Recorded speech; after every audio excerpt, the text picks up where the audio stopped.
أعوذ بالله من الشيطان الرجيم.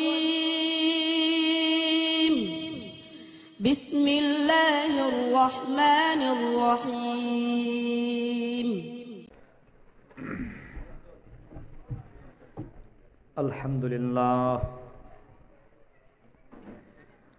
الحمد لله الذي خلق الإنسان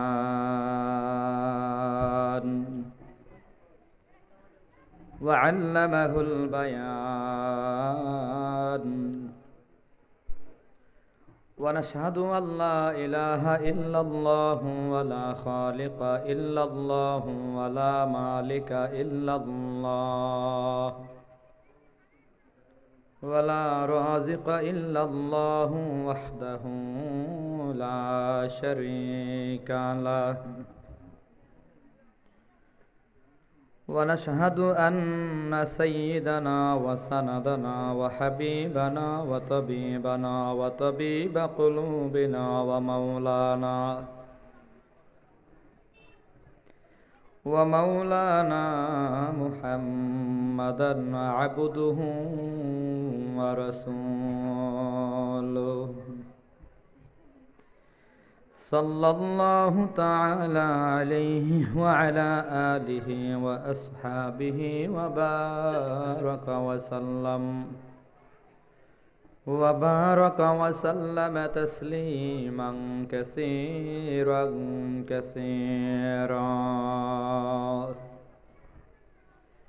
الذي أرسله الله تعالى بالحق بشيرا ونذيرا وداعيا إلى الله بإذنه وسراجا منيرا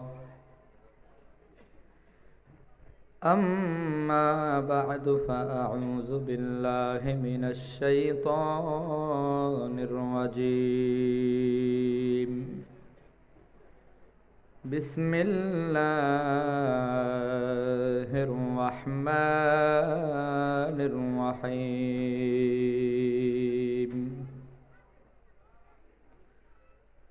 ومن الناس من يشري نفسه ابتغاء مرضات الله والله رؤوف بالعباد فقد قال النبي صلى الله عليه وسلم لا تشرك بالله شيئا وإن قتلت وإن حرقت أو كما قال النبي عليه الصلاة والسلام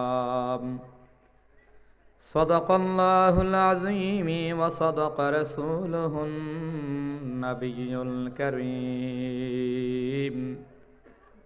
ونحن على ذلك من الشاهدين والشاكرين والحمد لله رب العالمين محبت شکل درود شریف پڑھی اللهم صل على محمد وعلى آل محمد كما صليت على إبراهيم وعلى آل إبراهيم اللهم بارك على محمد وعلى آل محمد كما باركت على إبراهيم وعلى آل إبراهيم إنك حميد مجيد بلغ العلا بكماله كشف الدجى بجماله حسنت جميع خصاله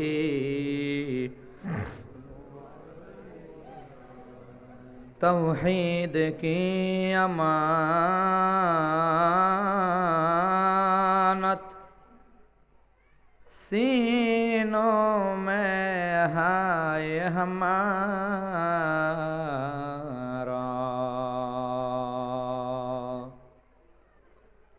आसान नहीं मिटाना, नाम निशा हमारा बलगल उला बिकमालिही कशफत दुजा बिजमालिही हसनत जमीउ खिसालिही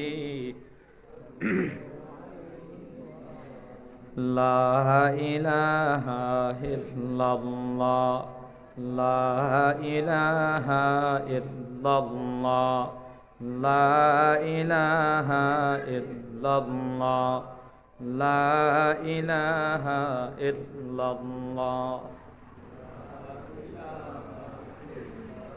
ला इलाहा इल्लल्लाह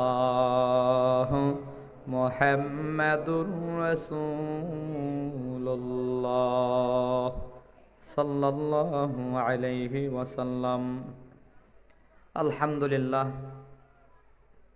ঐতিহ্যবাহী খাদিমুল কোরআন পরিষদ 25 নং সার্কেল যুব সমাজের উদ্যোগে আয়োজিত দ্বিতীয় বার্ষিক তাফসিরুল কোরআন মহাসম্মেলনের আজ 29 জানুয়ারি 2017 রোজ রবিবারের বর্তমান অধিবেশনে উপস্থিত মুহতারাম সম্মানিত সভাপতি মুআজ্জাজ মুকাররম দিগার হযরত উলামায়ে কেরাম আজিজ তুলাবা মুরব্বিয়ান আওয়াম সমবয়সী যুবক বন্ধুগণ স্নেহের ছোট ভাই পর্দার আড়ালে বসা শ্রদ্ধেয়া সম্মানিতা মা ও বোনেরা, মহান গড়িয়ান প্রভুর অসংখ্য অগণিত শুকর এবং সুজুদ যে মহান রব্বুল আলামিন মেহেরবানি করে দয়া মায়া করে জান্নাতের বাগান বেহেশতের বাগানে আপনাকে আমাকে আসার বসার জন্য কবুল করেছেন, এজন্য সকলেই কালিমাতুশ শুকুর একবার পড়ে নেই আলহামদুলিল্লাহ। আমি আপনাদের সামনে পবিত্র কালামুল্লাহ শরীফের 114 সূরার সবচেয়ে বড় সূরা 2 নম্বর সূরা সূরা বাকারার 207 নম্বর আয়াত তিলাওয়াত করেছি। পাশাপাশি মহানবী শ্রেষ্ঠ নবী হায়াতুন নবী জিন্দা নবী নবিকুল শিরোমণি মুহাম্মদুর রাসূলুল্লাহ সাল্লাল্লাহু আলাইহি ওয়াসাল্লামের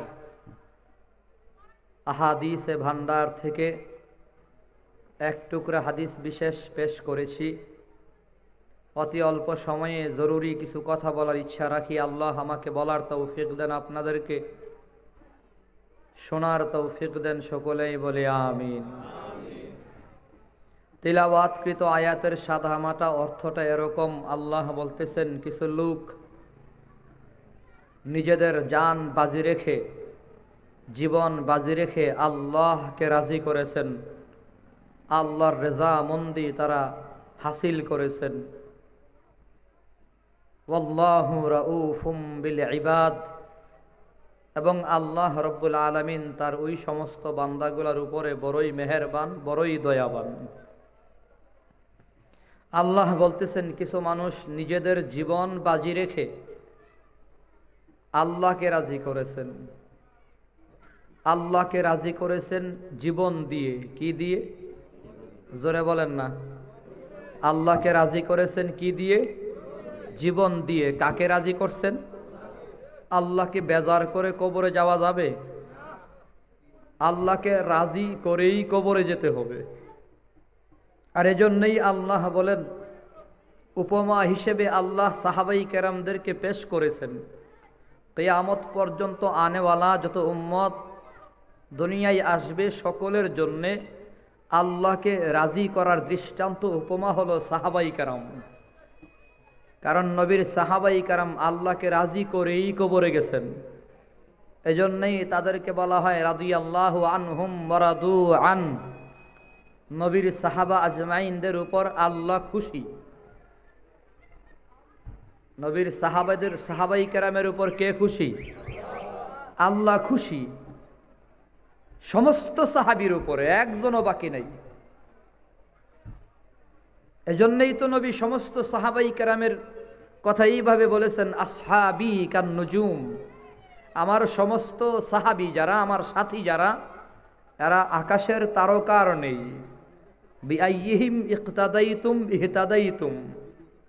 একজনের ইক্তেদা অনুসরণ যদি কেউ করে, সে হিদায়াতের রাস্তা পাওয়া যাবে, জান্নাতের ঠিকানা পাওয়া যাবে।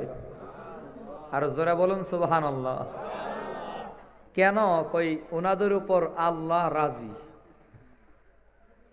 আর এজন্যই আল্লাহ রাব্বুল আলামিন কোরআনে বলেছেন, ইয়া আইয়ুহাল্লাযীনা আমানু কামা আমিনুন নাস, ইয়া আইয়ুহাল্লাযীনা আমানু আমিনু কামা আমানান নাস।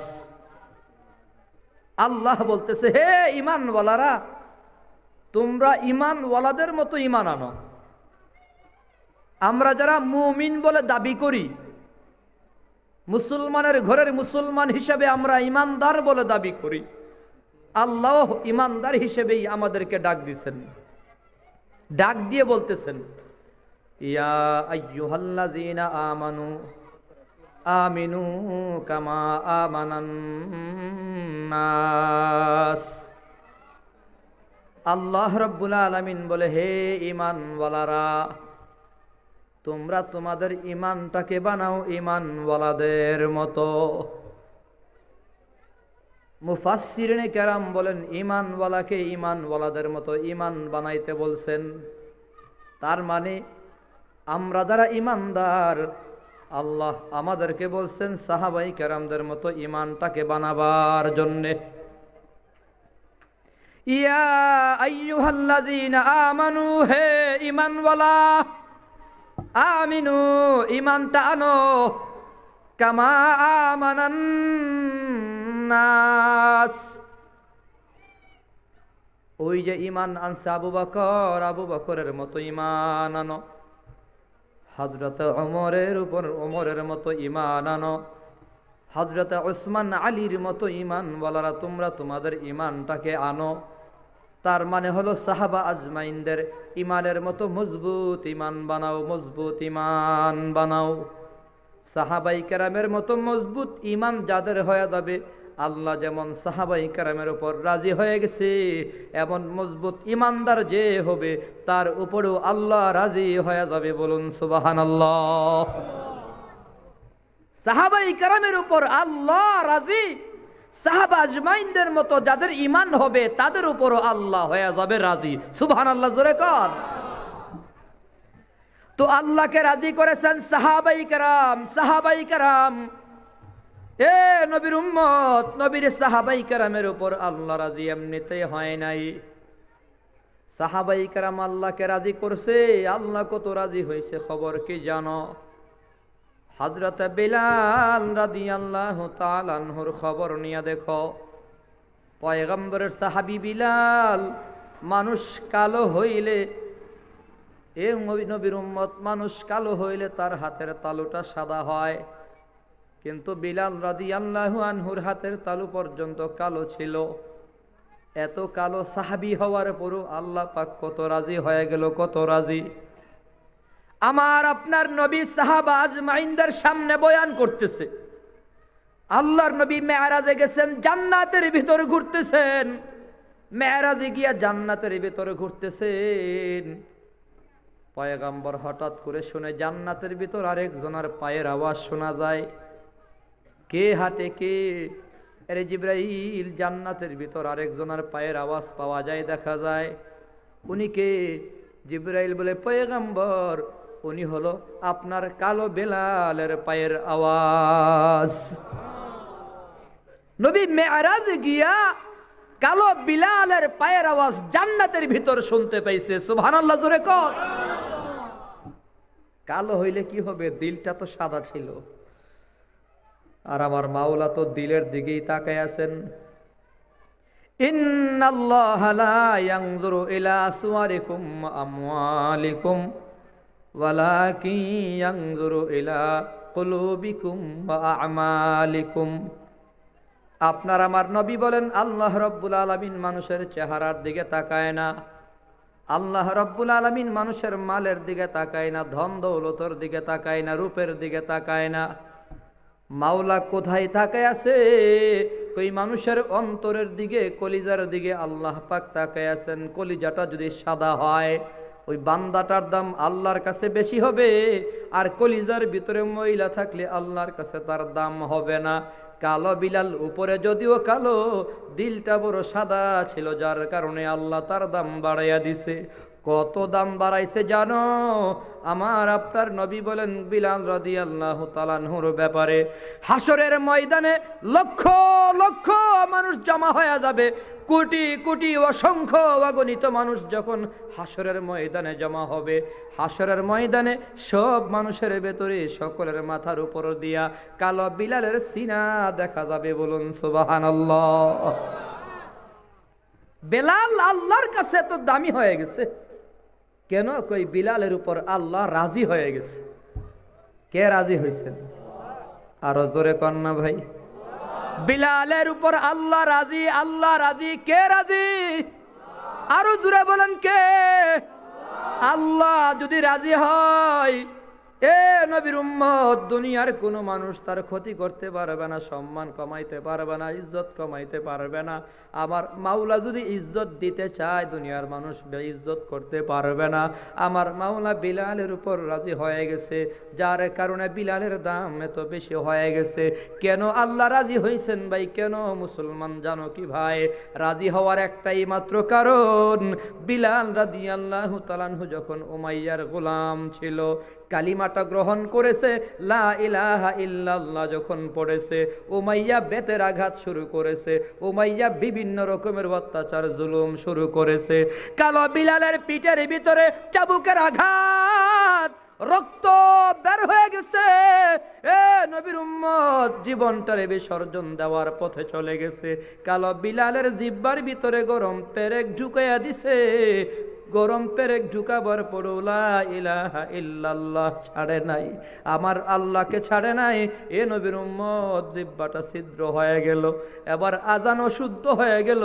আশহাদু বলতে পারে না, সিনের জায়গায় সিন হয়, আসহাদু হয়, আসহাদু হয়, আশহাদু বলে, আশহাদুর জায়গায় যখন আসহাদু হয়, সাহাবাই কেরাম প্রস্তাব করে নবীর কাছে পয়গম্বর মুয়াজ্জিন পাল্টাইতে হবে।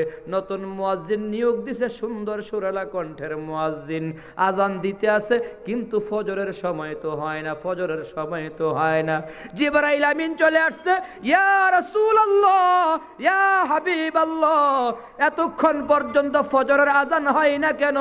রাত তো অনেক লম্বা হয়ে গেল, ফজরের আজান হয় না কেন? নবী কই, জিবরাইল, আজান হচ্ছে, নামাজের সময় হয় না কেন? আজান হচ্ছে, নামাজের সময় হয় না কেন? জিবরাইল বলে, পয়গম্বর, যতক্ষণ বিলাল আজান দেবে না ততক্ষণ ফজরের সময়ও হবে না। मकबूल तू मगर साज है, काबिल तू बहुत है, मकबूल तू मगर साज है, काबिल तू बहुत है, आई नाक़े मानंदे तू नहीं, दिल तू बहुत है, आई नाक़े मानंदे तू नहीं, दिल तू बहुत है। यक चश्मे ज़दन गाफिलाज़ा शाह नबाशी, शायद के नगाहें कुनादा गाह नबाशी, शायद के नगाहें कुनादा गाहनबाशी। ना दर्द जहाँ गैर खुदा यार नदारम, मा दर्द जहाँ गैर खुदा यार नदारम, जुज़ याद खुदा ही चे दिगर कार नदारम, जुज़ याद खुदा ही चे दिगर कार नदारम। বিলালের উপর কে রাজি? আরো জোরে কোন? মোহব্বতে বলেন কে রাজি? মানলাহুল মাওলা ফালাহুল কুল, যার হবে রব তার হবে সব। আল্লাহ যদি রাজি হয়, দুনিয়ার মানুষ বেজার হলেও কোনো সমস্যা নাই। ঠিক কিনা ভাই? আরে আল্লাহ যদি রাজি হয়ে যায়, কোনো টেনশন আছে? কোনো চিন্তা আছে?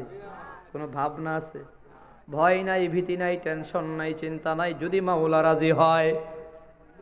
যদি আল্লাহ রাজি হয়, বান্দা তোমার কোনো টেনশন নাই। তবে বান্দায় আল্লাহ কিভাবে রাজি হবে রে ভাই? আল্লাহ কিভাবে রাজি হবে? কই, আল্লাহর জন্য যদি মাঝে মধ্যে রক্ত দিতে হয় রক্ত দেওয়া লাগবে, জীবন দিতে হয় জীবন দেওয়া লাগবে, এরপরও আল্লাহকে বেজার করা যাবে না। ঠিক কিনা জোরে কন?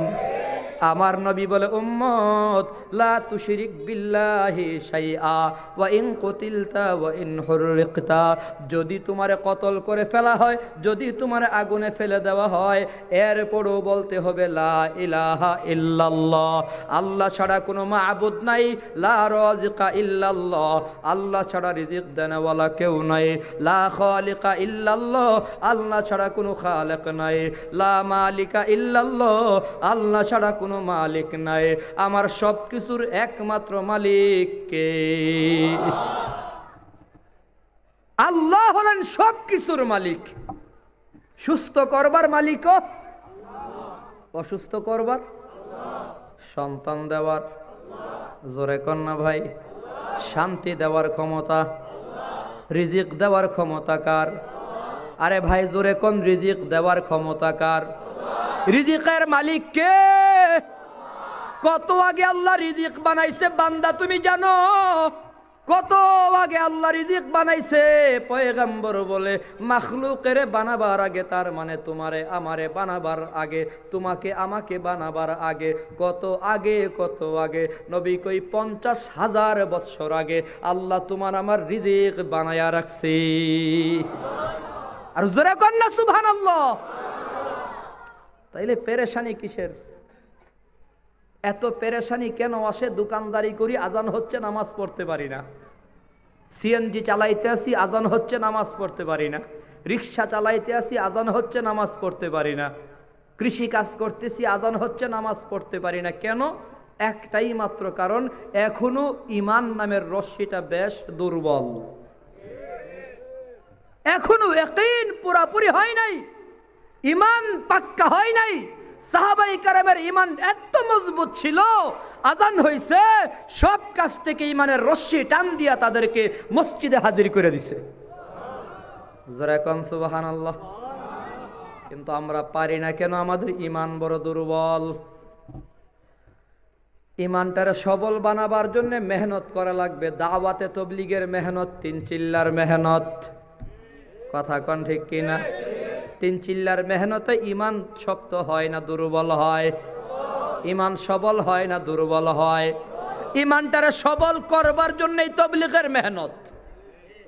আপনাদের সুনামগঞ্জের ইজতেমা বোধহয় 9, 10, 11, ঠিক কিনা? আরে ভাই, ইজতেমার মাঠে সকলেই যাবেন তো ইনশাআল্লাহ? ছেলে নিয়া, ভাই নিয়া, বন্ধু বান্ধব নিয়া, আশপড়শি সকলকে নিয়ে যাওয়া লাগবে। তা কপালের ব্যাপার, জ্বালা জ্বালাই ইজতেমার কারণে বহু মানুষের কপাল খুলে গেছে। ইজতেমার ময়দানে যেতে পারে, ওখানে বিশাল জামাতে নামাজ হয়, বিশাল জামাতে মুনাজাত হয়, বিশাল জামাতে দোয়া হয়। আরে ভাই, কার উসিলাই যে আল্লাহ নামাজ দোয়াটা কবুল করে নেয়? কপাল খুলে যাবে ইনশাল্লাহ। যাবেন তো ভাই? আল্লাহকে রাজি করেই তো কবরে যাওয়া লাগবে। আল্লাহ বলে সাহাবায়ে কেরাম আমারে কেমনে রাজি করছে জানো? নিজেদের জান বাজি রেখে জীবনের বিনিময়ে আমি আল্লাহকে রাজি করেছে। বিলাল জিব্বা দিয়া দিছে, জীবন দেওয়ার জন্য প্রস্তুত হয়ে গেছে। সুমাইয়া জীবন দিয়া দিছে, খাব্বাব জীবন দিয়া দিছে। এরপরে আমি আল্লাহ রাজি হইছি, এমনিতেই রাজি হয় নাই। নবীর উম্মত, আল্লাহকে রাজি করবার জন্য বড় মেহনত করা লাগবে।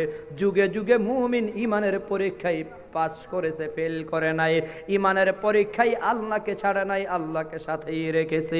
ইব্রাহিম নবীর পরীক্ষা শুরু হয়ে গেল, আল্লাহকে বেজার করবে না, খুশি করবে। আল্লাহকে খুশি রাখার জন্য জীবনের হুমকি নিয়ে আগুনের ভিতরে ফেলে দেবে, প্রস্তুত হয়ে গেল। উলঙ্গ করে আব্বাজান ইব্রাহিম নবীকে যখন আগুনে নিক্ষিপ্ত করা হয়, এরপরও আল্লাহকে ছাড়ে নাই, আল্লাহকে ছাড়ে নাই। এক আল্লাহর উপর ভরসা করে ও নবীর উম্মত, জবানে আল্লাহর জিকির, দিলের ভেতরে আল্লাহর জিকির। আল্লাহর জিকির সিদ্ধান্ত নিয়ে সিদ্ধান্ত নিছে, জীবন দিয়া দেব, আল্লাহকে দেব না। ইব্রাহিম নবীকে নমরুদ আগুনে ছাইরা দিছে, আল্লাহ আগুনকে ফুলের বাগান বানায়া দিছে। আল্লাহকে এইগুলা হচ্ছে পরীক্ষা। মাঝে মধ্যে ভয় দিয়া ইমানের পরীক্ষা করব, আতঙ্ক দিয়া ইমানের পরীক্ষা করব, হুমকি ধামকি দিয়া ইমানের পরীক্ষা করব, জেলখানার সামনে আইনা ইমানের পরীক্ষা করব, ফাঁসির দড়ি সামনে চলে আসবে ইমানের পরীক্ষা করব। বান্দা তোমার কোনো ভয় নাই, আমি আল্লাহ তোমার সাথে আছি। চিৎকার মেরে কোন সুবহানাল্লাহ। লা তাহজান ইন্নাল্লাহা মাআনা। নবী আবু বকরকে বলছে, টেনশন কইরো না, চিন্তা কইরো না, আল্লাহ আমাদের সাথে আছেন। মুমিনের সাথে কে আছে? আরো জোরে বলেন ভাই। ওয়াল্লাহু ওয়ালিয়ুল্লাযিনা আমানু, ওয়াল্লাহু ওয়ালিয়ুল্লাযিনা আমানু। মুমিনের বন্ধু হলেন আল্লাহ। আল্লাহ যদি থাকে, মুমিনের কোনো ভয় নাই, টেনশন নাই, চিন্তা নাই। ভয় দিয়া আল্লাহ ইমানের পরীক্ষা করে। আল্লাহ বলে, ওয়ালানাবলুওয়ান্নাকুম বিশাইইম মিনাল খাউফ ওয়াল জু' ওয়া নাকসিম মিনাল আমওয়াল ওয়াল আনফুসি ওয়াস সামারাত ওয়া বাশশিরিস সাবিরিন। ইমানদারকে আমি আল্লাহ ইমানের পরীক্ষা করবই করব। 1 নম্বরে ভয় দিয়া, 2 নম্বরে খাদ্যের অভাব দিয়া, 3 নম্বরে মাল কমাইয়া, 4 নম্বরে নফসের ভিতর হুমকি চলে আসবে। ও ভাই, আনফুসের ব্যাখ্যায় আরেকটা বলা হলো, হঠাৎ করে ছেলে মারা যাবে, মেয়ে মারা যাবে। ওয়াসামারত, মিল ফ্যাক্টরিতে আগুন ধরাইয়া দেওয়া হবে, ব্যবসা বাণিজ্যের ভিতরে নুকসানি চলে আসবে। এইভাবে করে আল্লাহ ইমান বলার ইমানের পরীক্ষা করবেই করবে। তবে ইমানদার, ওয়াবাশশিরিস সাবিরিন, ধৈর্যশীল বান্দার জন্য সুসংবাদ। কি সুসংবাদ জানো? আল্লাহ কয়, ওয়াসবিরু ইন্নাল্লাহা মা'আস সাবিরিন। নিশ্চয়ই আল্লাহ হবেন ধৈর্যশীল বান্দার সাথী। বলুন সুবহানাল্লাহ। আল্লাহ যদি সাথী হয়, কোনো ভয় আছে? টেনশন আছে? চিন্তা আছে? এই কারণেই তো আমাদের আকাবিরিনে দিন হুঙ্কার দিয়ে কথা বলেছে, কাউকে ভয় পাই নাই। আরে ভাই, শাইখুল হাদিস হুঙ্কার দিয়ে কথা বলেছে, কোনো বাতিলকে ভয় পায় নাই। মুফতি আমিনী রহমাতুল্লাহি আলাইহি হুঙ্কার দিয়ে কথা বলেছে, কোনো বাতিলকে ভয় পায় নাই। একটাই মাত্র কারণ, আমাদের আকাবিরিনদের ইয়াকিন ছিল, বিশ্বাস ছিল, আল্লাহ আমাদের সাথে আছেন। ঠিক কিনা জোরে কর। সাথে কে আছেন? আমাদের ঈমান দুর্বল, এই কারণে হক কথা বলতেও ভয় পাই। ঈমানকে আরো সবল করতে হবে। আল্লাহ বলে, যারা আমাকে রাজি করছে, জীবন দিয়া রাজি করছে। জীবন দিয়া, কি দিয়া? আরো জোরে কন। সাহাবায়ে কেরামের জীবনী তালাশ করিয়া দেখো। এ নবীর উম্মত, সাহাবায়ে কেরামের জীবনটা ছিল রুহবানুল লাইল ওয়া ফুরসানুন নাহার। সাহাবায়ে কেরাম রাতের বেলা সন্ন্যাসীর মতো নামাজের বিছানায় দাঁড়িয়ে দাঁড়িয়ে আল্লাহর দরবারে কান্নাকাটি করেছে, আর দিনের বেলায় জীবন বাজি রেখে যুদ্ধের ঘোড়ায় সওয়ার হয়ে গেছে। সাহাবায়ে কেরাম ছিল রাতের বেলা নামাজের বিছানায়, আর দিনের বেলা ঘোড়ায় ঘোড়ায় সফরে বের হয়ে গেছে। আর আমরা দিনের বেলা দোকানে দোকানে, রাতের বেলা ঘুমের বিছানায়। দিনের বেলা আমরা কোথায়? দোকানে দোকানে, ওই চায়ের দোকানে, যেই চায়ের দোকানে রূপবানের ক্যাসেট লাগিয়ে রাখছে, নাচতেছে। সামনের কাতারে সাদা দাড়িওয়ালা মুরব্বিও বসে আছে। আছে না নাই? আপনাদের এলাকায় বোধহয় নাই। চায়ের দোকানে টেলিভিশন চলে, অনেক মুরব্বি সামনের কাতারে বসা। হ্যাঁ হ্যাঁ,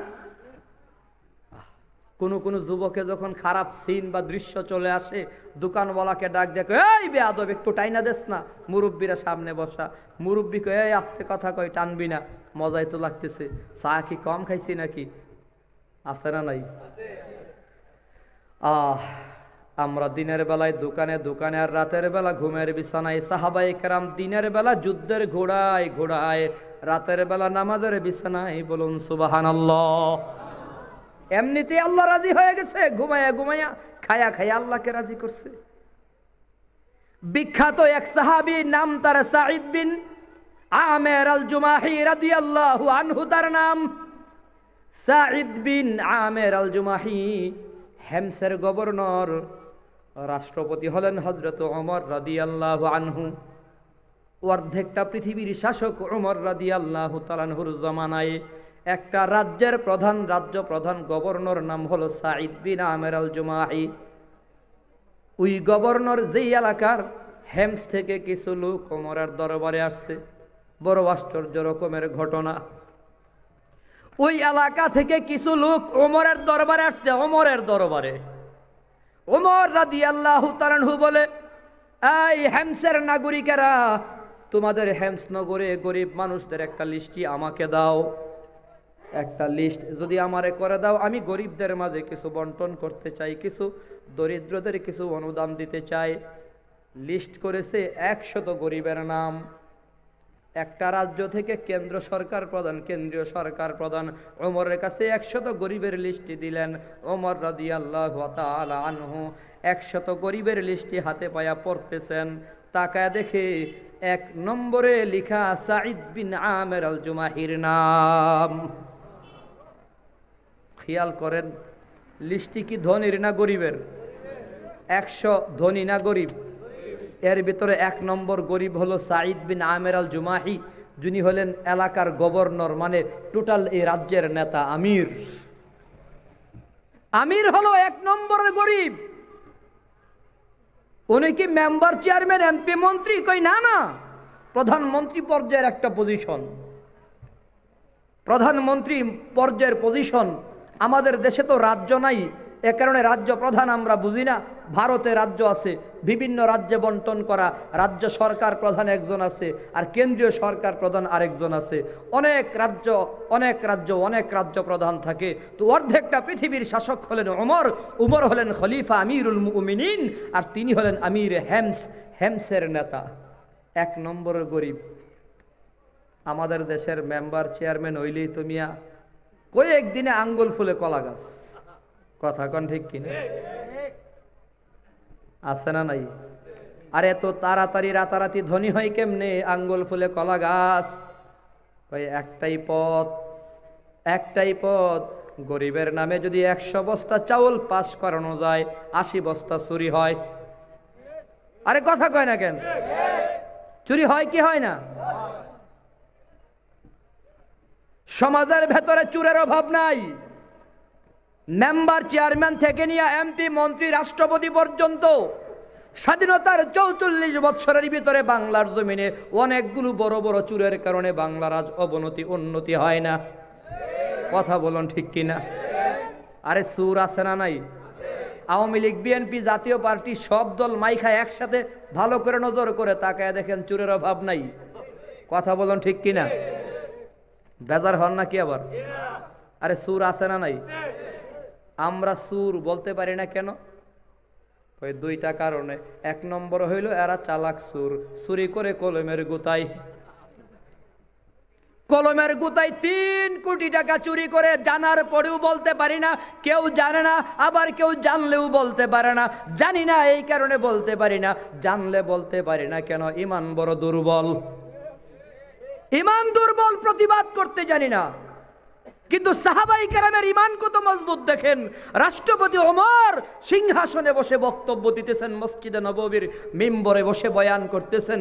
একজন যুবক দাঁড়ায় গেছে, খলিফাতুল মুসলিমিন, আমিরুল মুমিনিন, আপনার বক্তব্য শুনবো পরে, আমার একটা প্রশ্নের জবাব আগে চাই। কি প্রশ্ন? কই রিলিফের চাদর, ওই যে ওই দেশ থেকে বিদেশ থেকে কিছু চাদর আসছে, কিছু কাপড় চোপড় আসছে আমাদের জন্যে, আপনি বন্টন করেছেন। বন্টন করতে গিয়ে দেখা গেল আমরা একটা করে চাদর পাইলাম, আপনার গায়ে 2টা চাদর দেখা যায়। সুবহানাল্লাহ বলেন। ইমানের পাওয়ার দেখছেন? রাষ্ট্রপতির সামনে আঙ্গুল তুলে কথা কয়, আপনার গায়ে 2টা চাদর, ব্যাপার কি বুঝতে পারলাম না। হযরত ওমর বলে, আমার ছেলে জবাব দেবে। ওমরের ছেলে দাঁড়ায় গেছে। ওমরের ছেলে দাঁড়ায় গেছে, দাঁড়ায় বলতেছে, ভাই সব প্রত্যেকে একটা করে চাদর পাইছেন, আমার আব্বাইও একটা চাদরই পাইছে। আরে ভাই, আগের জমানায় তো কাপড় পরা হতো, উপরে একটা শাল, নিচে একটা শাল, চাদর। ওই যে মক্কায় হজে গেলে হাজী সাহেবরা এহরামের কাপড় পরে, এহরামের কাপড় ছিল আগে, এইভাবেই তো পরা হইতো। ওমরের ছেলে বলতেছে, ভাইজানেরা আমার আব্বার শরীরে দুইটা কাপড় যে দেখা যায়, দুইটা চাদর দেখা যায়, একটা হলো আমার বাবা সকলের মতো একটা পাইছে, আরেকটা হলো আমি আমার আব্বাকে হাদিয়া দিছি। চিৎকার মেরে কোন সুবহানাল্লাহ। আমি বলতেছিলাম যে যুবকের সাহস দেখছেন, সাহস কেমনে পাইছে? ওকে ইমানের বলে বলিয়ান। এই কারণে রাষ্ট্রপতির একটু এদিক সেদিক মনে হয়েছে, প্রতিবাদের কণ্ঠ নিয়ে দাঁড়ায় গেছে। আজ আমাদের ইমান দুর্বল, যার কারণে চোখের সামনে চোর বাটপার দুর্নীতিবাজ চলে যায়, প্রতিবাদ করতে পারি না। সম্মান করি, মন্ত্রী বলেই তারে সম্মান করি, কিন্তু কোনোদিন চোর বলে ডাকতে পারলাম না। একমাত্র কারণ হলো আমাদের ইমান বড় দুর্বল। চুরি করে জানার পরও চুর বলতে পারি না। আরে 500 টাকার মোবাইল পকেট থেকে হাত দিয়া চুরাই বেচারা দৌড় মারছে, বাজারের 2 জন ধইরা 10 জনে মিলে কিলাইয়া চ্যাপটা বানায় লয়। 500 টাকার চুরের যদি এত কিল দিতে হয়, তো 3 কোটি টাকা যেই মন্ত্রী চুরি করে এর তো কিলাইয়া চ্যাপটা বানায়া কবরে পাঠাইয়া দেওয়া দরকার। কথা বলুন ঠিক কিনা? আপনারা কি ভাবতেছেন এইগুলা ওয়াজ না? আমি তো খালি কিলাইতে কইছি। আল্লাহ কই আস-সারিকু ওয়াস-সারিকাতু ফাকতাউ আইদিয়াহুমা, চোর যত বড় নেতা হোক না কেন এর হাত কাইটা দাও। একটা দুর্নীতিবাজ, একটা নেতা, একটা চোরের হাত যদি কাইটা দেওয়া হইতো, বাংলার জমিনে কোনো নেতার চুরি করতে সাহস করতো না। ঠিক কিনা? এদের কারণে আজ আমাদের রাস্তাঘাট হয় না মিয়া।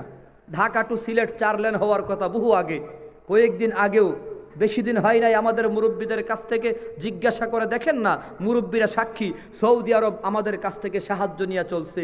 আজ আমরা বিভিন্ন দেশ থেকে সাহায্য নিয়েও চলতে পারি না। আমাদের এত অভাব কেন? একমাত্র বড় বড় সুরগুলার কারণে।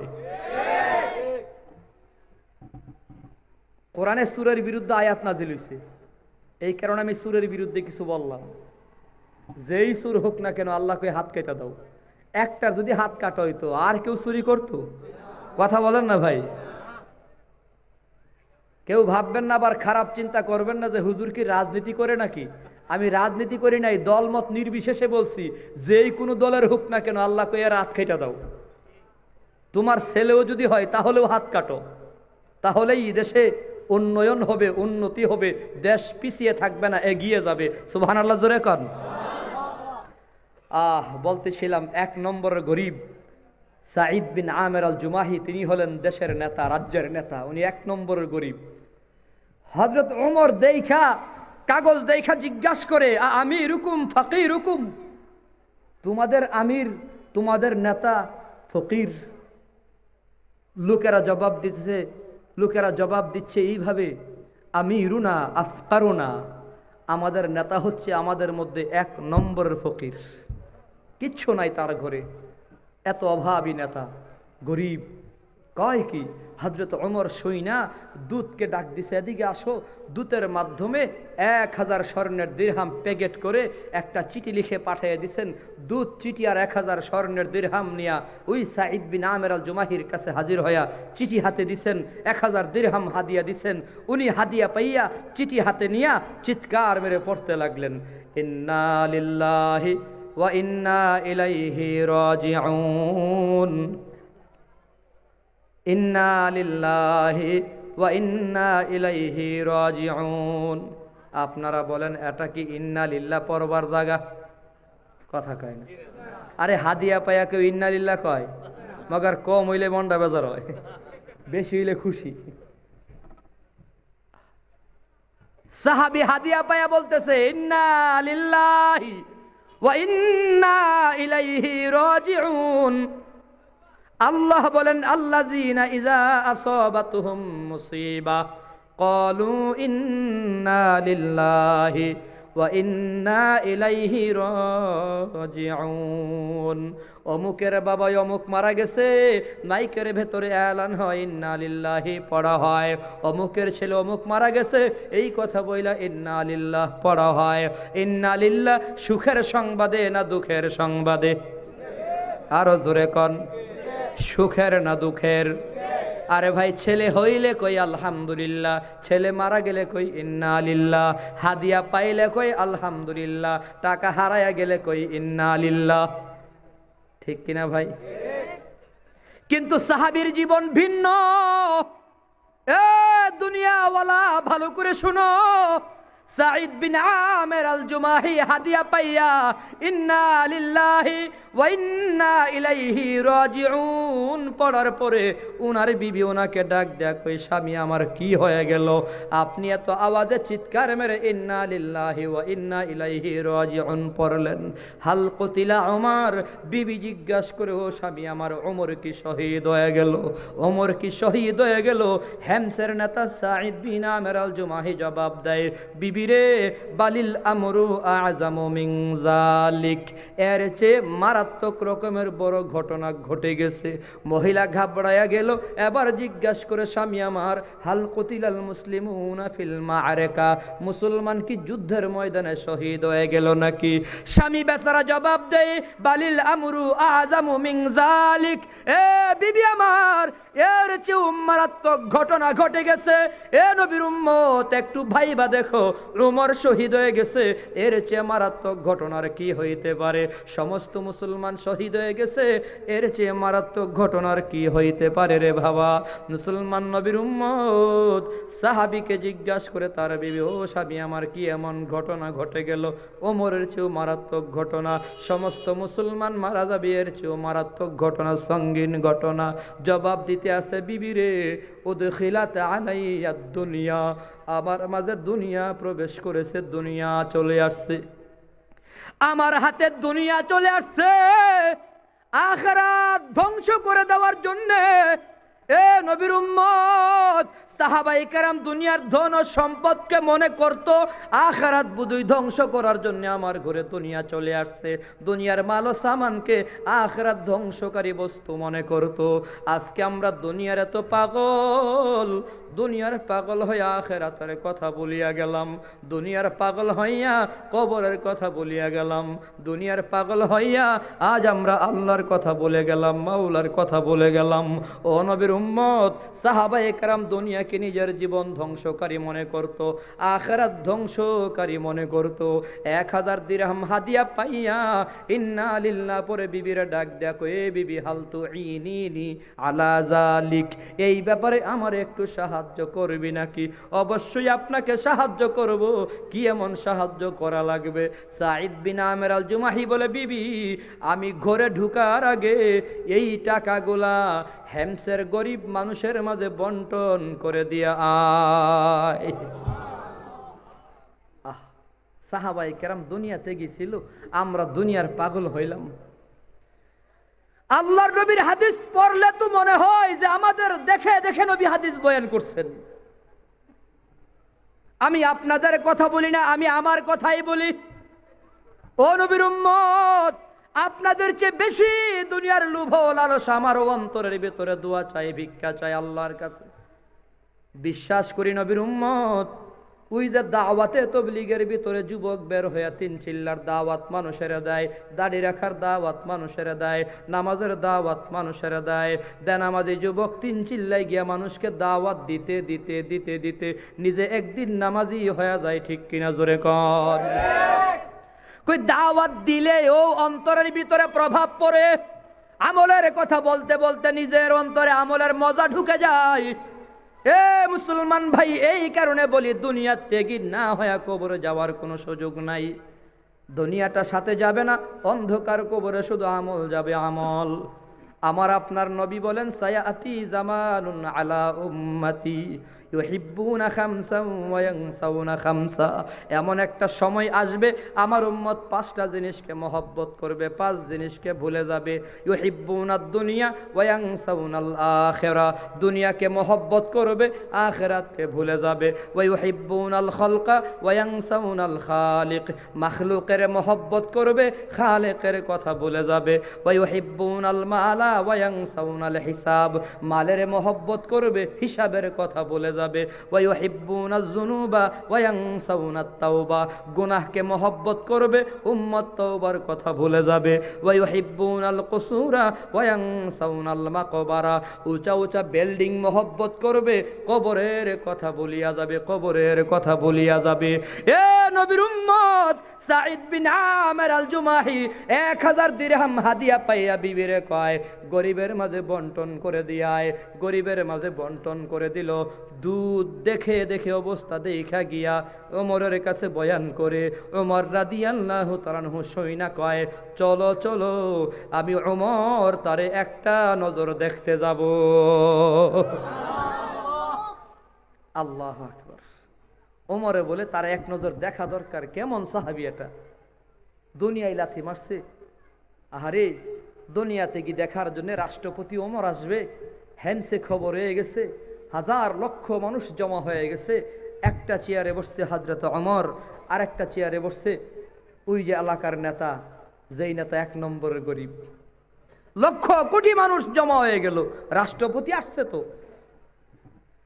লম্বা ঘটনা ছোট করে বলে দেয়। এইবার হযরত ওমর লোকদের জিজ্ঞাসা করে আপনাদের নেতার ব্যাপারে, আপনাদের রাজ্য প্রধানের ব্যাপারে আপনাদের কারো কোনো অভিযোগ আছে? আপনার একটা জবাব দেন তো, এমন একটা লোকের ব্যাপারে কারো অভিযোগ থাকার কথা? এমন একটা লোক যে 1 নম্বরের গরিব, কিছু হাদিয়া পাইছিল, এইগুলো আবার গরিবের মাঝে বন্টন করে দেয়, এর ব্যাপারে কোনো অভিযোগ থাকার কথা? ওমর যেহেতু বলছে রাষ্ট্রপতি, গার্জিয়ান, অভিভাবক জানতে চাইছে, দাঁড়ায় গেছে এমন 4 জন লোক। হ্যাঁ আমাদের অভিযোগ আছে।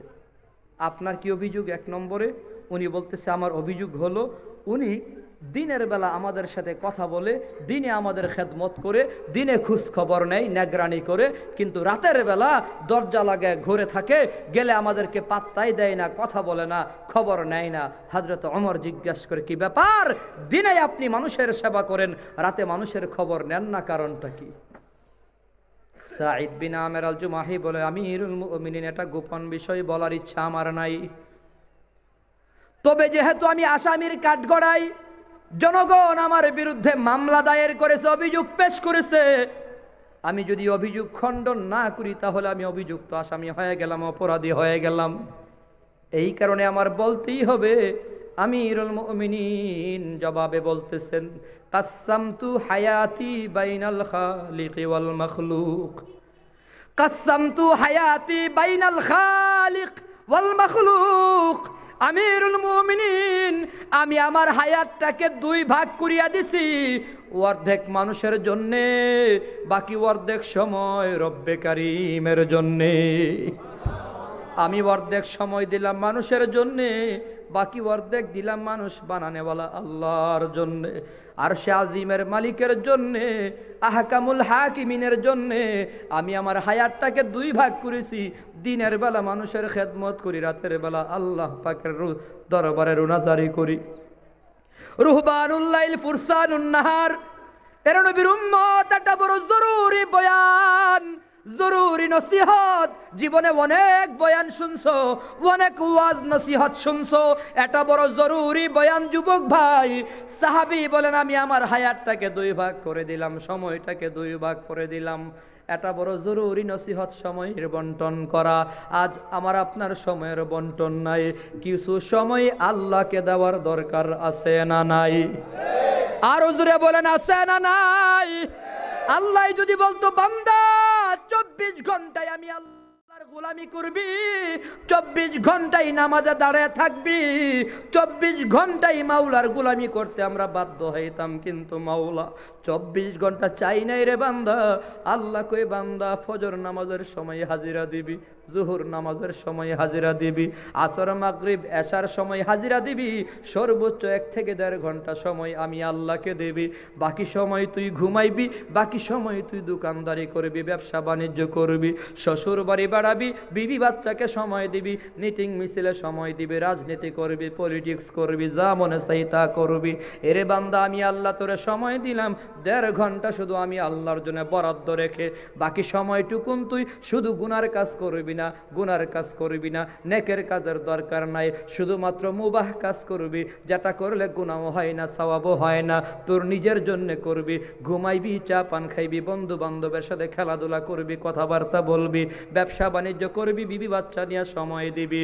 এ নবীর উম্মত, আল্লাহর নবীর হাদিসের দ্বারা প্রমাণ হয় 5 ওয়াক্ত নামাজ 1.5 ঘন্টা সময় যদি কোনো বান্দা মাওলার নামে রিজার্ভ করে দেয়, বাকি 22.5 ঘন্টা যা করলো গুনার কাজ যদি না হয়, জায়েজ কাজ হইলেই ওই কাজগুলাকেও আল্লাহ ইবাদত বানাইয়া আমল নামায় নেক জমা করিয়া দেবে।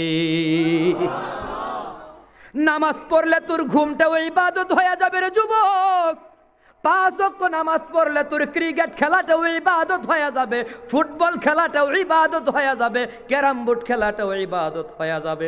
মাঝে মধ্যে একটু খেলবার মনে চাইছে, ব্যায়ামের নিয়তে 1 ঘন্টা আসরের নামাজের পরে যদি ক্রিকেট খেলে, আল্লামা মুফতি তকি উসমানী সাহেব বলে ব্যায়ামের নিয়তে যদি কিছু সময় ক্রিকেট খেলাধুলা করে, খেলাটাও ইবাদত হয়ে যাবে। ব্যায়ামের নিয়তে কিছু সময় যদি ফুটবল খেলা খেলে, তাহলেও মুসলমান ইবাদত হয়ে যাবে। শর্ত থাকা লাগবে, খেলার ভিতরে শর্ত থাকা লাগবে। 1 নম্বরে জুয়া থাকা যাবে না, 2 নম্বরে খেলতে গিয়া আল্লাহর নাফরমানি করা যাবে না, ফরজ তরক করা যাবে না, তাহলে খেলাটাও ইবাদত হয়ে যাবে। বলুন সুবহানাল্লাহ। যুবক ভাইরা বোধহয় খুশি বোধ। আরে এখন তো ব্যাট বাইরে এলেও সুবিধা নাই, মুফতি তকি উসমানী সাহেব বলেছে হ্যাঁ কিছু শর্ত পুরা করে তুমি ক্রিকেট খেলো, এই ক্রিকেট খেলাটাও ইবাদত হয়ে যাবে। ওনার একটা ছবি আছে, একদিন ব্যাট করতেছে, একটা ছবি দেখলাম ফেসবুকে, উনি ব্যাট করতেছে, এক ছাত্র বল করতেছে। তার মানে ব্যায়ামের নিয়তে সামান্য সময় তুমি খেলাধুলা করবা, পাক্কা নামাজি যদি তুমি হও, 5 ওয়াক্ত নামাজ যদি পড়ো, খেলতে গিয়া যদি আবার ফুটবল খেলতে গিয়ে হাফ প্যান্ট পরে লেছো, যে হাফ প্যান্ট, তাইলে আবার গুনাহ হয়ে যাবে, ফরজ তরক করা যাবে না। আজান হইছে, খেলা বন্ধ করে নামাজে যাও, খেলাটাও ইবাদত হয়ে যাবে। সুবহানাল্লাহ বলেন। অসুবিধা হচ্ছে নাকি? আরো কিছুক্ষণ চলবে? আজান হচ্ছে যে, পাশের আজানটা শেষ হোক।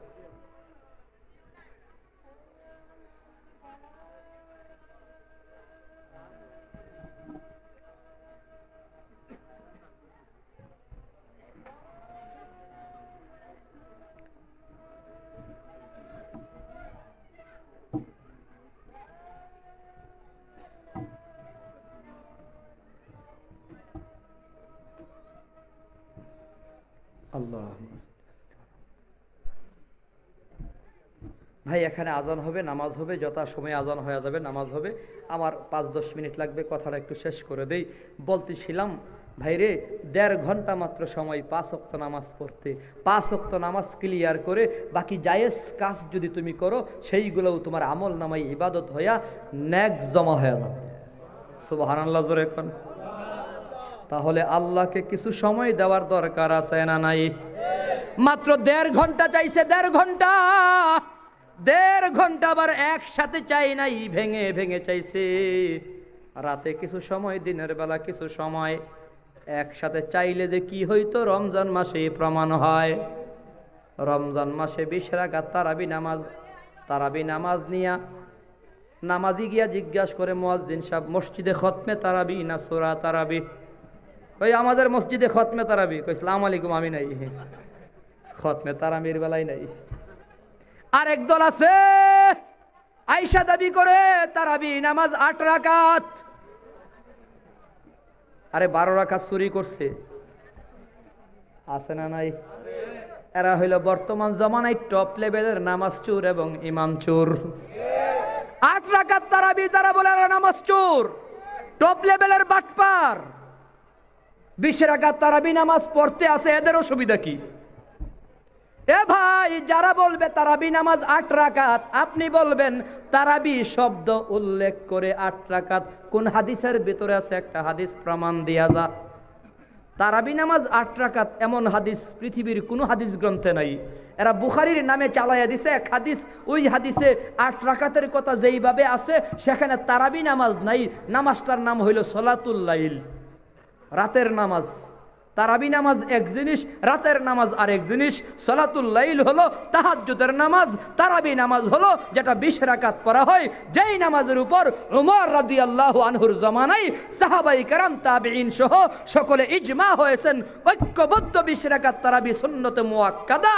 যারা 20 রাকাত তারাবির বিরুদ্ধে কথা কয়, এরা যেন নবীর সাহাবীর বিরুদ্ধে কথা কয়। সাহাবীদের এজমা মানে না, ওই দিকে যাব না। বলতেছিলাম ভাই দেড় ঘন্টা মাত্র 5 ওয়াক্ত নামাজ আল্লাহকে দেওয়ার দরকার আছে না নাই? 2 নম্বর অভিযোগ আপনার কি? কই আমার অভিযোগ হলো উনি মাসে একদিন অফিস করে না। কেন মাসে একদিন আপনি অফিস করেন না? ওমর রাদিয়াল্লাহু তাআলা আনহুর প্রশ্নের জবাবে সাঈদ বিন আমির আল জুমাহি কই আমিরুল মুমিনিন, মাসে একদিন আমি ধৌত করি, আমার কাপড় মাত্র একটা কাপড় মাসে একদিন ধৌত করি। যেদিন ধৌত করি ওই দিন কাপড় পরবার মতো কোনো কাপড় আমার থাকে না। আমি নামাজেও আমি অফিসেও যেতে পারি না, অফিস করতে পারি না। 3 নম্বর অভিযোগ, কই আমার অভিযোগ হলো উনি দৈনিক 2-3 মিনিট দেরি করে অফিসে আসে। 2-3 মিনিট দেরি হয় অফিসে আসতে। 2-3 মিনিট দেরি হয় কেন? উনি জবাব দিতেছে আমিরুল মুমিনিন, আমার ঘরে কাজের কোনো লোক নাই, আমার বিবি একা একা কাজ করে, আমি কিছুটা সাহায্য সহযোগিতা করি, যার কারণে অফিসে আসতে প্রত্যেক দিন আমার দেরি হয়। জোরে জোরে বলুন সুবহানাল্লাহ। 4 নম্বর অভিযোগটা হলো বয়ানের মূল টার্গেট আলোচনা। 4 নম্বর অভিযোগটা কি? উনি বলতেছে আমিরুল মুমিনিন, আমাদের নেতা মাঝে মধ্যেই অফিসে অজ্ঞান হয়ে বেহুশ হয়ে মাটির ভেতরে পড়ে যায়। হযরত ওমর জিজ্ঞাসা করে কি ব্যাপার, আপনি বেহুশ হইয়া মাঝে মধ্যেই অজ্ঞান হইয়া মাটির উপর পড়িয়া যান কেন? জবাবে বলতেছে আমিরুল মুমিনিন, বড় করুণ ঘটনা। আমি যখন মক্কার যুবক ছিলাম, আমি যখন মুসলমান হয় নাই, বেঈমান নাফরমান ছিলাম, তখন আমি নবীর কালিমা গ্রহণ করি নাই।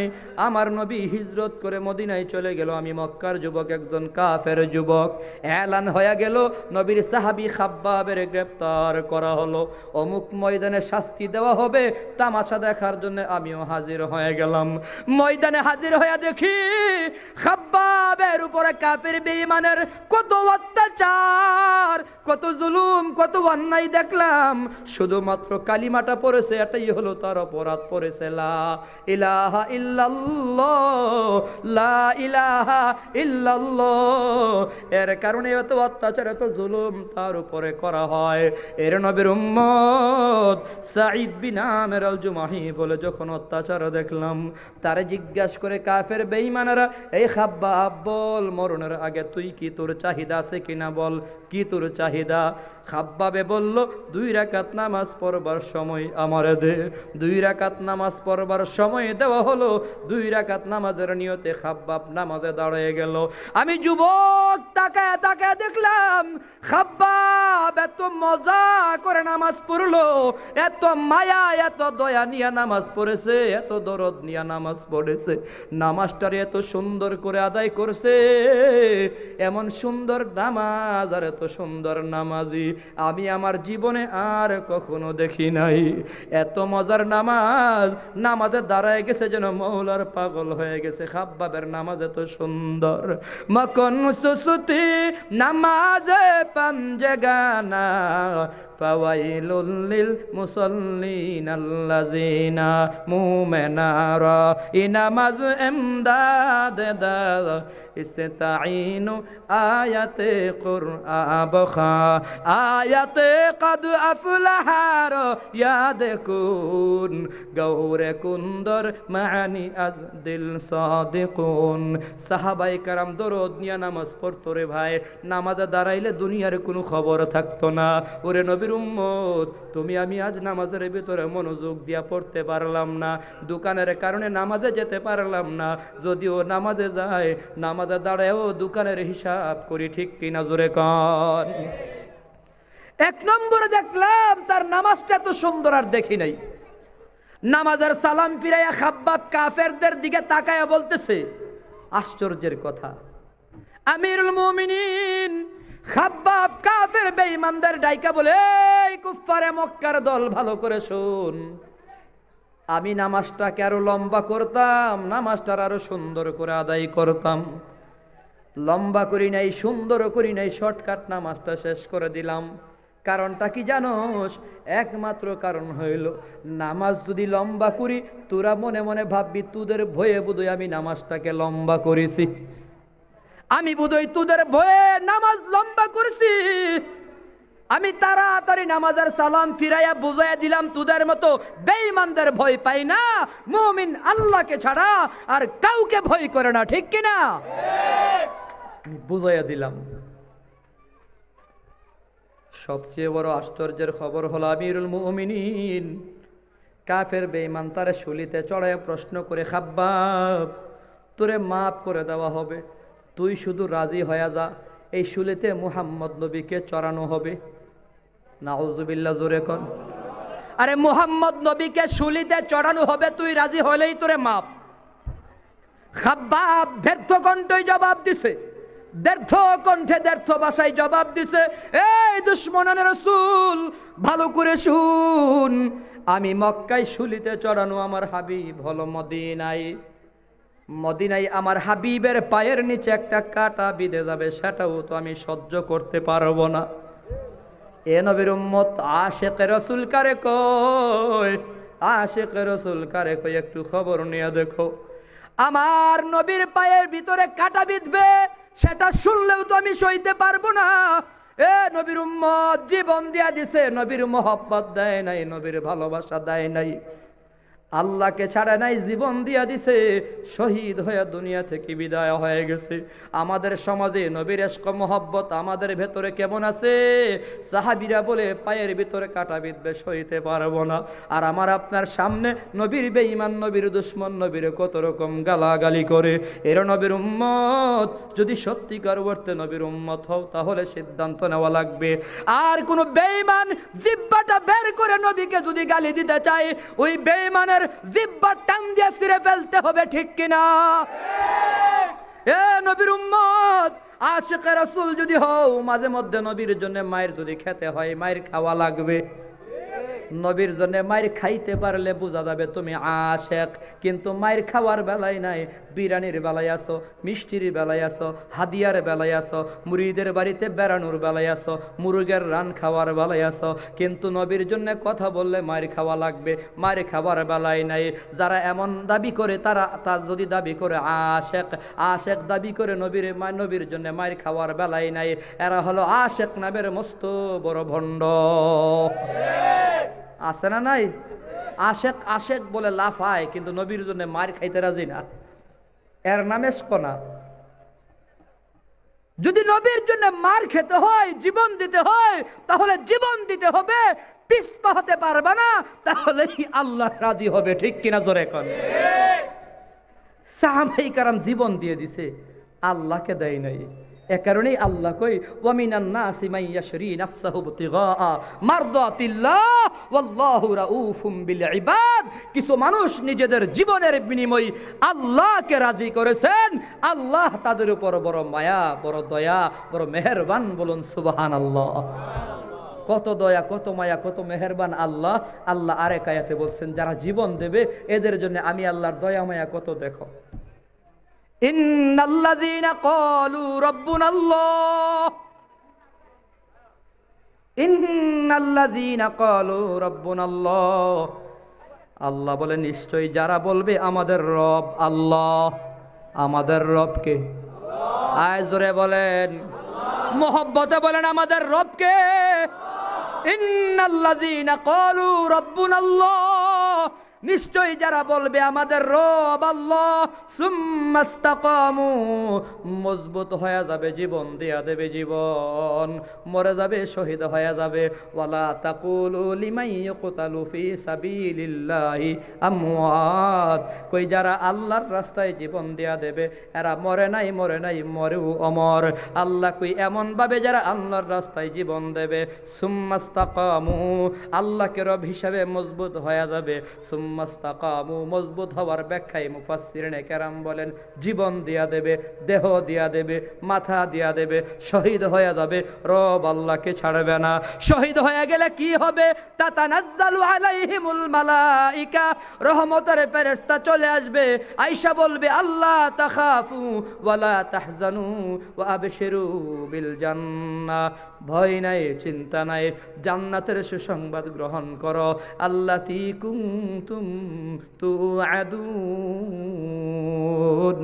আল্লাহ পাক তোমার জানের বিনিময় যে জান্নাতের ওয়াদা করেছেন, বান্দারে শহীদ হয়েছো, এইবার তুমি সরাসরি জান্নাতের মেহমান। মোরা মুসলিম, মোরা বীর মুজাহিদ সৈনিক রাসূলের, মোরা সুন্নাতে মানি মুসলিম বলে দুশ্মন বাতিলের। মোরা মুসলিম, মোরা বীর মুজাহিদ সৈনিক রাসূলের, মোরা সুন্নাতে মানি মুসলিম বলে দুশ্মন বাতিলের। মোরা ছুয়া পেয়েছি বাংলার বুকে শাইখুল হাদিসের, মোরা ছুয়া পেয়েছি বাংলার বুকে শাইখুল হাদিসের, যিনি শ্রেষ্ঠ আলেম ছিলেন যুগের মুরব্বী সকলের। মোরা মুসলিম, মোরা বীর মুজাহিদ সৈনিক রাসূলের, মোরা সুন্নাতে মানি মুসলিম বলে দুশ্মন বাতিলের। মোরা ভয় করি না হামলা মামলা হুঙ্কার বাতিলের, মোরা ভয় করি না হামলা মামলা হুঙ্কার বাতিলের। ওই সিংহ পুরুষ মুফতি আমিনী আকাবির আমাদের। আরো যেরকম ঠিক কিনা? মুসলমানদের কোনো ভয় আছে ভাই? মোরা মুসলিম, মোরা বীর মুজাহিদ সৈনিক রাসূলের, মোরা সুন্নাতে মানি মুসলিম বলে দুশ্মন বাতিলের। মোরা পেয়েছি আবার বিপ্লবী নেতা আল্লামা শফি আহমদ, মোরা পেয়েছি আবার বিপ্লবী নেতা আল্লামা শফি আহমদ, যার আওয়াজ হয়তো তসনস হবে বাতিলের গড়া মসনদ। নেই কোনো নবীর চিন্তা ভাবনা, ভয় নেই আমাদের, নেই কোনো নবীর চিন্তা ভাবনা, ভয় নেই আমাদের। মোরা মহান শক্তি খুদার গোলাম সৈনিক রাসূলের। আর যেরকম ঠিক কিনা? আল্লাহ এবং রাসূলের জন্য যদি আবার রক্ত দিতে হয়, মুক্তি যুদ্ধ করতে হয়, দাড়ি টুপির পক্ষে, মাদ্রাসার পক্ষে যুদ্ধে নেবে জীবন দিতে হয়, কারা কারা জীবন দিতে রাজি আল্লাহকে হাত দেখাইয়া দেন।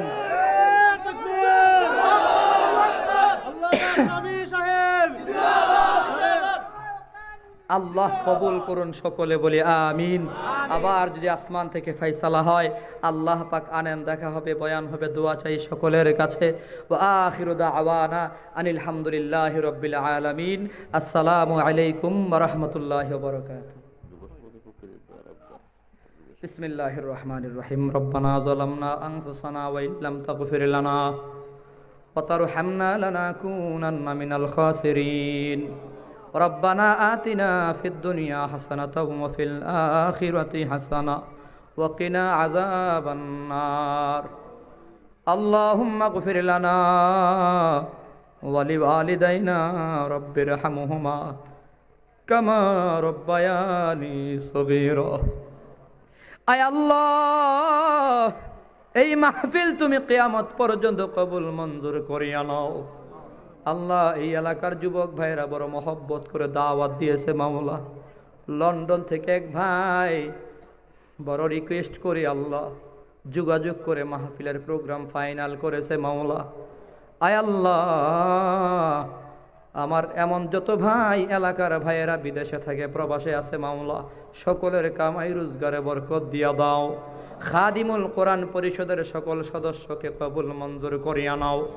আয় আল্লাহ, সকলকে দ্বীনের খেদমত ইখলাসের সাথে মরণ পর্যন্ত করার তৌফিক দিয়া দাও। আয় আল্লাহ, আমাদের ঈমান তুমি মজবুত করিয়া দাও। আয় আল্লাহ, বাতিলের বিরুদ্ধে দাঁড়াবার মতো শক্তি, সাহস, তৌফিক আল্লাহ দিয়া দাও। আয় আল্লাহ, আমাদের সকলকেই তুমি কবুল আর মঞ্জুর করিয়া নাও। পাক্কা নামাজি, মুত্তাকি, পরহেজগার বানাইয়া দাও। আমরা যারা হাত তুলেছি মাওলা, আমাদের দাদা দাদি, নানা নানি, আব্বা আম্মা, খেশা কারেব, মুহিব্বিন, মুকাররিবিন, মুআল্লিকিন, আপনজন যারা অন্ধকার কবরে ঘুমন্ত, সকলকে মাফ করিয়া দাও। যারা বেঁচে আছে মাওলা, হায়াত বাড়াইয়া দাও। আল্লাহ, আমাদের সকলের মনের জায়েজ মাকাসাদ আল্লাহ পুরা করিয়া দাও। বিশেষ করে এলাকার যুবক ভাইদের ভিতরে ভ্রাতৃত্ব বোধ বাড়াইয়া দাও, মহব্বত বাড়াইয়া দাও। এক নেক হয়ে, ভাই ভাই হয়ে আল্লাহ দ্বীনের কাজগুলো সম্মিলিতভাবে করার তৌফিক দিয়া দাও। সুবহান রাব্বিকা রাব্বিল ইজ্জাতি আম্মা ইয়াসিফুন ওয়া সালামুন আলাল মুরসালিন ওয়ালহামদুলিল্লাহি রাব্বিল আলামিন। আমিন বিরহমাতিকা ইয়া আরহামার রাহিমিন। আসসালামু আলাইকুম ওয়া রাহমাতুল্লাহি ওয়া বারাকাতুহু। আসসালামু আলাইকুম সম্মানিত ভিউয়ার্স, আদর্শ জীবনের পক্ষ থেকে আপনাদের স্বাগত জানাচ্ছি। আমার ভিডিও দেখে যদি আপনাদের ভালো লাগে তাহলে অবশ্যই লাইক, কমেন্ট এবং সাবস্ক্রাইব করে আমাকে উৎসাহিত করবেন। জাযাকাল্লাহু খাইর।